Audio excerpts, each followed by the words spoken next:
Hello. Board पे आपको जो क्वेश्चन इस समय दिख रहा है ये मेरी personal teacher series volume 2 mechanics volume 2 के मोमेंटम चैप्टर का एग्जाम्पल 50 है। डिट्टो सेम क्वेश्चन, मैंने कहा ditto same question JEE advanced 2025 के फिजिक्स पेपर 1 में था और वो उस पेपर के टफर क्वेश्चंस में से एक था। सिर्फ एक चेंज था, कैपिटल एम की जगह स्मॉल 2m लिखा था। That doesn't change the question actually.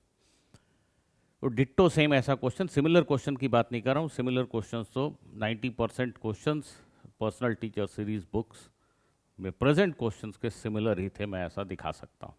But आज के वीडियो का ये टॉपिक नहीं है।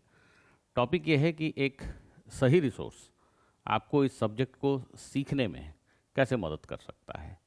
अगर आपके पास एक सही रिसोर्स हो, एक टीचर और एक बुक आपके पास सही हो, तो आप इस सब्जेक्ट को कैसे आसानी से सीख सकते हैं, इसको डेमोन्स्ट्रेट करना चाहता हूं मैं by taking 2 very simple examples. Yes, examples are damn easy to understand so that everyone can understand. Even if you are in class 10th right now, you will be able to understand.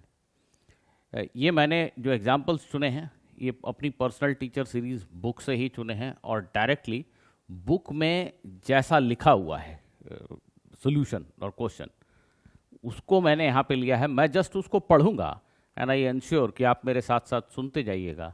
आपको वो question कितने अच्छे से समझ में आएंगे इसको भांपने की कोशिश कीजिएगा।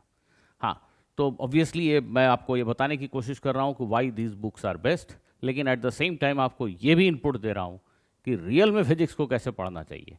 इसके लिए आप मेरे साथ बने रहिएगा। एक्चुअली आज इस वीडियो का इंस्पिरेशन यहाँ से आया कि मेरे एक IIT के बैचमेट ने मुझे फ़ोन किया और उनकी बेटी क्लास 12th में इस समय जा रही है, वो जेई की प्रिपरेशन कर रही है। तो उनको कहीं से मेरी बुक मिल गई। उन्होंने उस बुक को कुछ पढ़ा, खुद से पढ़ा 1-2 चैप्टर, और उन्होंने मुझे बेसिकली कॉन्ग्रेचुलेशंस कहने के लिए फ़ोन किया कि तुमने कमाल की बुक लिखी है, इसको पढ़ के कोई भी खुद से फिजिक्स सीख सकता है। Anyway, let us come to the example. Example 14 chapter वही मोमेंटम चैप्टर से ही मैंने लिया है। क्वेश्चन को पढ़ते हैं। सबसे पहले क्वेश्चन को एक नाम दिया गया है, monkey lands on a car. Question ऐसा है, a car of mass capital M is moving uniformly on a smooth road at a velocity u. A monkey of mass small m is hanging from a tree branch. On seeing the car, monkey releases the branch and falls vertically. Monkey ने पेड़ छोड़ दिया and it falls vertically. It lands on the car and quickly steadies itself on the car. वो car पे गिरा और बहुत जल्दी ही स्थिर हो गया। पहले थोड़ा फिसला फिर स्थिर हो गया। Find the speed of the car after the event. इस इवेंट के बाद कार की स्पीड क्या होगी। How does height of the tree affect your answer. ये क्वेश्चन है, ठीक है, बहुत सिंपल सा क्वेश्चन है। आप में से बहुत सारे लोगों को इसका आंसर भी शायद देख के बता देंगे आप। बट अगर आपको समझने में ये क्वेश्चन थोड़ी परेशानी हुई है कभी भी, तो इस बुक में क्या सॉल्यूशन दिया गया है उसको मैं दिखाना चाहता हूँ। पढ़ूंगा और इसके बाद एक क्वेश्चन लूँगा, उसमें अच्छे खासे लोग भी गड़बड़ आंसर दे सकते हैं। वेट कीजिएगा जरूर, मेरी पूरी बात को सुनिएगा, तभी वीडियो के मर्म को समझ पाएंगे। सॉल्यूशन शुरू होता है जिसमें पहले कॉन्सेप्ट्स, क्वेश्चन को कॉन्सेप्ट्स बनाए गए हैं जिसमें क्वेश्चन को और बेहतर तरीके से डिस्क्राइब किया गया है और सॉल्यूशन में यूज़ होने वाले फिजिक्स के कॉन्सेप्ट्स को हाईलाइट किया गया है। तो पहले एक कॉन्सेप्ट्स का ब्लॉक आता है। क्या लिखा है देखिएगा। Just before the monkey lands on the car, just before the monkey lands on the car, it has a vertically downward velocity. Very true. And the car has a horizontal velocity. Car is moving horizontally, monkey is moving vertically. There is no horizontal force on the monkey plus car system. If you take monkey plus car as your system, there is no horizontal force acting on them. There is no horizontal force acting on the system. And the horizontal momentum will remain conserved. Momentum क्यों conserved है ये बताया गया। Situation क्या है ये explain की गई। सिस्टम किसको ले रहे हैं ये बताया गया। Initially the monkey has no horizontal motion, but as it lands on the car, friction applied by the car on its body provides it a horizontal motion. Friction by monkey on car slows down the car. अब normally जो books होते हैं उसमें एक line का solution होता है, momentum conservation, and this is the answer. बहुत सारे बच्चे सोचने लगते हैं फ्रिक्शन का क्या हुआ, उनका इंटरेक्शन कैसा रहा, उसको यहाँ हाईलाइट किया गया है कि जब मंकी की पैर इनिशियली कार पे पड़ेंगे तो फिसलेगा, फ्रिक्शन एक्ट करेगा, ये फ्रिक्शन कार को धीमा करेगा और मंकी जिसके पास हॉरिजॉन्टल मोशन नहीं है उसको एक हॉरिजॉन्टल मोशन देगा। तो मंकी की स्पीड हॉरिजॉन्टल डायरेक्शन में 0 से 1 2 3 4 बढ़ने लगेगी और कार की वेलोसिटी 10 9 8 7 ऐसे घटने लगेगी। तो बहुत जल्दी दोनों की वेलोसिटी सेम हो जाएगी और वही मीनिंग है जब हम कह रहे हैं कि मंकी स्टेडी हो गया, स्थिर हो गया कार के ऊपर। बट यहाँ पे देखिए क्या लिखते हैं, but we need not think about all these details. Question साफ कहता है कि आपको फ्रिक्शन ठीक है मन में आ गया, बट आपको इसके बारे में सोचने की जरूरत है नहीं। These are internal forces in our system. हमने जो सिस्टम चुना है मंकी प्लस कार, उसके लिए तो इंटरनल फोर्स है, we need not worry about it. Conservation of momentum helps us avoid digging too much into the internal forces. Conservation of momentum जो कि एक सिंपल सा दिखने वाला रूल है, उसकी सबसे बड़ी खासियत ही यह है कि फिजिक्स के बहुत सारे क्वेश्चन में वो इंटरनल फोर्सेस में झांकने से आपको रोक लेता है। ज़रूरत नहीं है उसकी, उतना ज़्यादा ताक झांक करने की ज़रूरत नहीं है। यही तो उसकी खासियत है, यही तो उसकी यूटिलिटी है। तो इस सिंपल एग्जाम्पल में भी आपको ये बात जोर जोर से बोल के बताई जा रही है कि सुनो सुनो सुनो, मोमेंटम कंजर्वेशन की यूटिलिटी ये है। Where has the vertical momentum possessed by the monkey gone? The road applied a big vertical impulse. अब ऐसा नहीं कि क्वेश्चन में सिर्फ हॉरिजॉन्टल पूछा है तो वर्टिकल की चर्चा ही क्यों करें।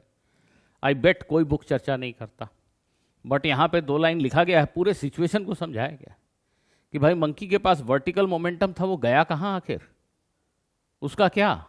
तो बताया जा रहा है कि there was a vertical momentum possessed by monkey, but where has it gone? The road applied a big vertical impulse on the car.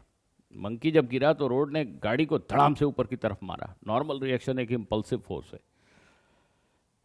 When the monkey lands on it, the impulse has caused the vertical momentum of the system to change and become 0.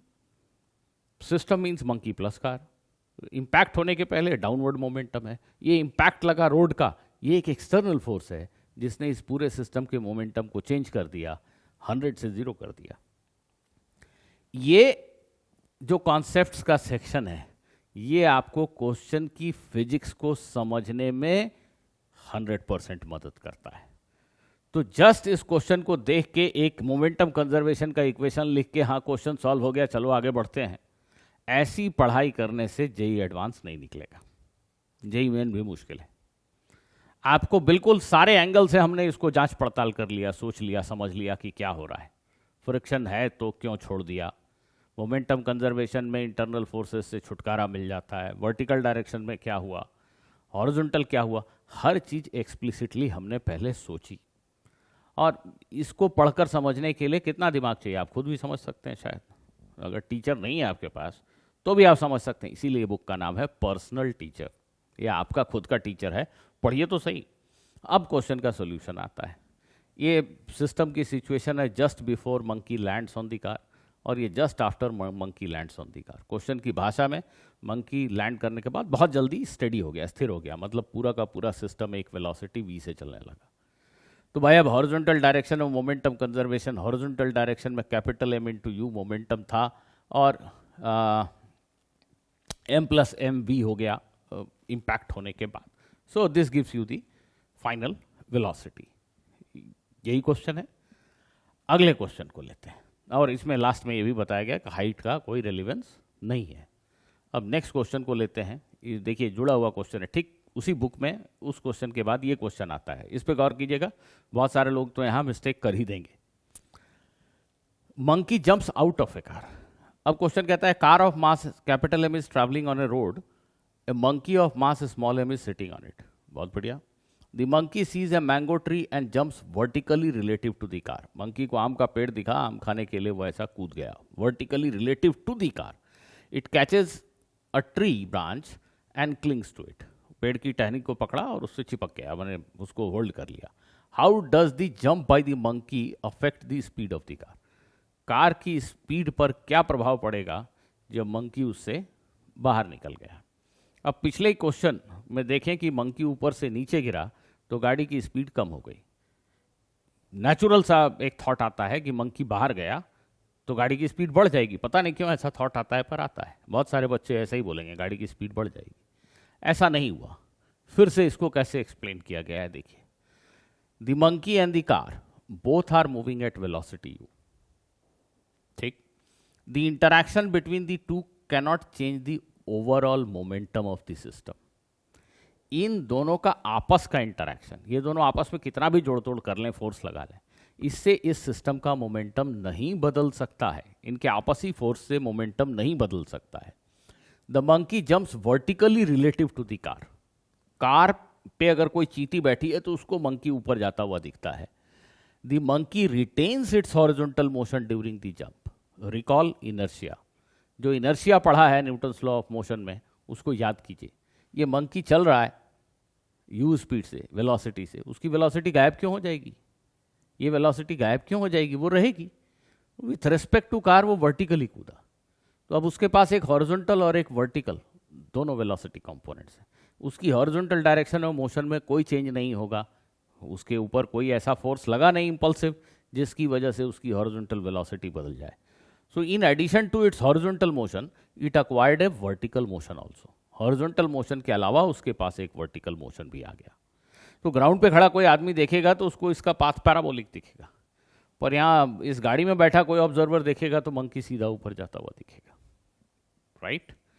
ये description देने के बाद फिर आपको ये बताया गया कि after jump the monkey still has a horizontal velocity u for, मैं ये सब बोल गया already, for no change in horizontal momentum the car must continue to move with velocity u। अब इसकी वेलोसिटी u थी, इसकी भी u, हॉरिजॉन्टल डायरेक्शन में इसकी अभी भी u है, तो इसकी क्यों बदल जाएगी? मोमेंटम कंजर्वेशन के लिए जरूरी है कि इसकी वेलोसिटी भी u ही रहे। An observer on ground will find that the monkey has a horizontal as well as vertical velocity. For him, the path of the monkey will be parabolic. अब इस क्वेश्चन में ये तो नहीं पूछा गया था कि पाथ कैसा होगा, पर ठीक है, बुक को बनाते समय सिर्फ क्वेश्चन का सोल्यूशन नहीं दिया गया, आपको पूरा कॉन्टेक्स्ट समझाया गया। उससे अगर एक स्टेप आगे कुछ और बताया जा सकता है तो देन एंड देयर बताया भी गया। तो ऐसे बुक को अगर आप लाइन बाय लाइन पढ़ेंगे और ऐसे निचोड़ के क्वेश्चन की बारीकियों को समझेंगे तो फिजिक्स आपको कैसे नहीं आएगी? आएगी, आएगी। वापस आते हैं बैक एग्जाम्पल 50 पे, जो जेईई एडवांस 2025 में डायरेक्टली पूछा गया क्वेश्चन था। अब इसका डिस्क्रिप्शन मैं नहीं दे रहा हूँ क्योंकि समझाना पड़ेगा, और ऑलरेडी इस पे इसी चैनल पे यूट्यूब वीडियो है भी इसी क्वेश्चन पे। मुझे खुद ध्यान नहीं था कि ये क्वेश्चन मेरी बुक में है, दिखा। ये मैंने एक टिपिकल 2025 के बाद जो कोचिंग मटेरियल में सुधार होता है या उनके सॉल्यूशंस होते हैं व्हाटएवर, तो ये क्वेश्चन का सॉल्यूशन एक फेमस कोचिंग ने ऐसा करके दिया। बिल्कुल सही है, मैंने भी यही किया है, बट इसको पढ़ के कितने लोग समझ पाएंगे? मैं हट जा रहा हूँ स्क्रीन से, खुद पढ़ के ज़रा समझने की कोशिश कर लीजिएगा, स्क्रीनशॉट ले लीजिए और खुद से इसको देखकर समझने की कोशिश कीजिएगा। आपको बहुत चांस है कि कुछ नहीं समझ में आएगा। लेकिन अगर आपने मेरी बुक को पढ़ा था तो इसके सॉल्यूशन में जो एक छोटा सा कॉन्सेप्ट यूज होता है वो तो आपका रिलेटिव मोशन में ही कहीं उस बुक में बनना शुरू हो जाता है, कुछ है ऐसा मुझे ध्यान आ रहा है। लेकिन उसके बाद अभी मैं इस क्वेश्चन का सॉल्यूशन नहीं पढ़ रहा हूं, बट जितने डिटेल में इसको समझाया गया है, एक डायग्राम में ही लोग क्वेश्चन खत्म कर देते हैं, उसी में सब कुछ दे देते हैं। मुझे जहां आवश्यकता महसूस होती है कि नहीं ये डायग्राम अब क्यूम्बरसम हो गया और कंफ्यूज करेगा, दूसरा डायग्राम बनाओ, मैंने वही स्टेप्स किए हैं जो यहां इस सॉल्यूशन में दिखाया गया है। आप भी जब एग्जाम में अगर इसको पढ़ के गए हैं, ये ऐसी समझ डेवलप करके गए हैं, तो आप इनफैक्ट इतना ही लिखेंगे क्वेश्चन सॉल्व करने के लिए। ये सब तो वर्ड्स नहीं लिखेंगे, बस ये सब लिख के आंसर आ जाएंगे। मैंने आपको पता है तो 30 सेकंड से ज़्यादा नहीं लगेगा। लेकिन ये आपको पढ़ के समझते समय, पढ़ते समय ये समझ में नहीं आएगा कि ये 2 लाइन में लिख दिया। पढ़ते समय सोच डेवलप करने के लिए एग्जैक्टली फिजिक्स क्या हुआ यहाँ, क्यों ऐसा किया गया, उसको करने के लिए आपको ये बारीकी से एक एक लाइन पढ़ना पड़ेगा, इस सॉल्यूशन को समझना पड़ेगा, और आप समझ सकते हैं जैसा मैंने अभी 2 सिंपल एग्जाम्पल में इलस्ट्रेट किया। यहां ये भी लिखा गया है, it is possible to solve this problem in ground frame but we can save a lot of effort by considering what happens in center of mass frame and then shifting back to the ground frame. इस question को ground frame में 100% बनाना संभव है, आपको try भी करना चाहिए. But अगर हम सेंटर ऑफ, चूंकि ये चैप्टर उस पर है, सेंटर ऑफ मास का है, चल रहा है उस पर डिस्कशन, तो आपको बताया जा रहा है कि centre of mass frame use करने का यहाँ बहुत विशेष फ़ायदा है और उसको डेमोन्स्ट्रेट किया गया है. तो व्हाट आई इंटेंड टू से इज, आज जो मेरे फ्रेंड का फ़ोन आया उससे मुझे बेसिकली ये समझ में आया कि जो एलीट पर्सन है, अब वो IITian है खुद, बहुत बड़े आदमी हैं, पर उनको भी सही रिसोर्स तक पहुंचने में तकलीफ होती है, क्योंकि इतना नॉइज़ है मार्केट में, मार्केटिंग इतना शोरगुल के साथ किया जाता है कि आप सही रिसोर्स तक पहुंच ही नहीं पाते. तो हाँ ठीक है, माने तो ये एक सेल्स पिच है, पर सच्चाई ये है कि मैंने डेमोन्स्ट्रेट करने की कोशिश की कि एक स्टूडेंट को मेरी पर्सनल टीचर सीरीज़ बुक क्यों पढ़नी चाहिए. ये एकदम डिफरेंट है मार्केट में अवेलेबल किसी भी बुक के कंपैरिजन, एकदम डिफरेंट. और सिर्फ डिफरेंट होने के लिए डिफरेंट नहीं है, ये आपको फिजिक्स सिखाता है. और मेरी टीचिंग स्टाइल बिल्कुल 100% मेरी पर्सनल टीचर सीरीज़ बुक के स्टाइल से मैच करती है. आप में से जिन लोगों को अभी ऑनलाइन एजुकेशन लेने की सोच रहे हैं, उन सबको मैं फिर से याद करा दूं कि इस साल मैं 2 रेगुलर लाइव बैचेस लेने जा रहा हूं, एक 12th मूविंग स्टूडेंट्स के लिए और एक ड्रॉपर स्टूडेंट्स के लिए. डिस्क्रिप्शन में, वीडियो के डिस्क्रिप्शन में डिटेल्स मिल जाएंगे, ज़रूर जाके देख लीजिएगा. सी यू, गुड बाय.